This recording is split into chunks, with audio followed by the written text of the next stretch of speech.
Bismillahirrahmanirrahim. Assalamualaikum warahmatullahi wabarakatuh.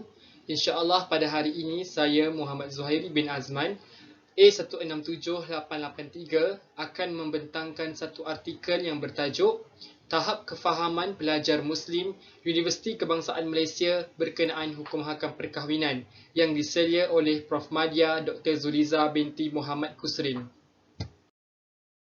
Sebagai pengenalan, kajian ini membincangkan tahap kefahaman pelajar Muslim Universiti Kebangsaan Malaysia berkenaan hukum hakam perkahwinan.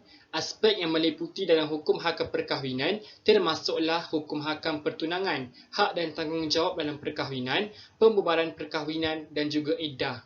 Dalam kajian ini menggunakan dua metodologi. Pertama, kualitatif, menggunakan pendekatan analisa kandungan. Buku-buku, artikel jurnal, artikel seminar atau prosiding dan laman web rasmi akan dianalisis bagi memperolehi maklumat berkaitan. Kedua, kuantitatif, menggunakan pendekatan soal selidik, iaitu mengedarkan borang soal selidik secara atas talian menggunakan platform Google Form kepada responden yang terdiri daripada 91 orang pelajar Muslim di UKM.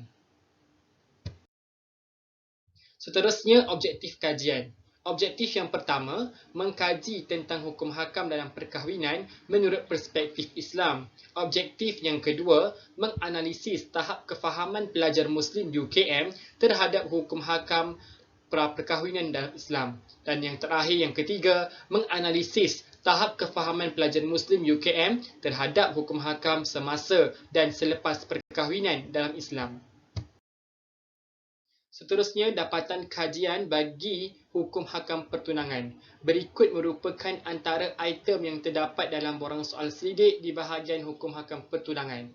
Dilihat pada item yang pertama, skala sangat setuju memperolehi peratusan yang paling tinggi iaitu 43.68%, menjadikan tahap kefahaman bagi item ini sederhana.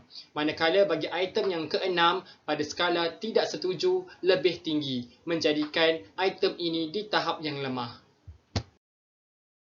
Seterusnya, dapatan kajian bagi hukum hakam, hak dan tanggungjawab. Pada item pertama dilihat skala sangat setuju memperolehi peratusan yang paling tinggi iaitu 65.52%, menjadikan tahap kefahaman sederhana. Manakala bagi item 9 dan 10, skala tidak mengetahui lebih tinggi iaitu item 9 sebanyak 24.57% dan item 10 sebanyak 26.39%. Seterusnya, dapatan kajian bagi hukum hakam pembubaran perkahwinan. Dilihat pada item yang pertama, skala sangat setuju merekodkan peratusan yang paling tinggi iaitu 45.5%, menjadikan tahap kefahaman sederhana.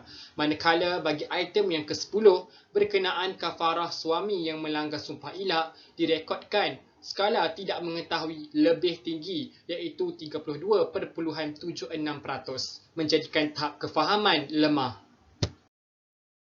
Seterusnya, dapatan kajian bagi hukum hakam iddah. Dilihat pada item yang pertama, skala sangat setuju mendapat peratusan paling tinggi iaitu 47.32%, menjadikan tahap kefahaman sederhana. Manakala bagi item yang ketujuh iaitu iddah tiada pada suami, merekodkan skala tidak mengetahui yang agak tinggi iaitu 13.65%, sekalipun item ini adalah satu pengetahuan asas. Rumusan dapatan kajian. Bagi bahagian pertunangan, tahap kefahaman adalah sederhana berdasarkan 6 item soalan. Bagi hak dan tanggungjawab, tahap kefahaman sederhana berdasarkan 10 item soalan yang dibina. Seterusnya, bahagian pembubaran perkahwinan, tahap kefahaman sederhana berdasarkan 14 item soalan yang dibina. Dan bahagian terakhir, iddah, juga sederhana berdasarkan 11 item soalan yang dibina. Keseluruhan kajian mendapati berdasarkan 41 soalan yang telah dibina, tahap kefahaman 91 orang responden di tahap sederhana. Kesimpulannya, tahap kefahaman bagi setiap bahagian dalam soal selidik ini di tahap sederhana. Oleh itu, perlu kepada penambahbaikan supaya kadar kefahaman dapat ditingkatkan. Sebagai cadangan, pihak universiti boleh mewajibkan pengambilan kursus berkenaan hukum hakam perkahwinan kepada pelajar-pelajar Muslim di UKM. Kedua, melaksanakan pendedahan maklumat berkenaan hukum hakam pembubaran perkahwinan dan hukum hakam iddah dengan lebih kerap. Sekian pembentangan daripada saya. Assalamualaikum warahmatullahi wabarakatuh. Terima kasih.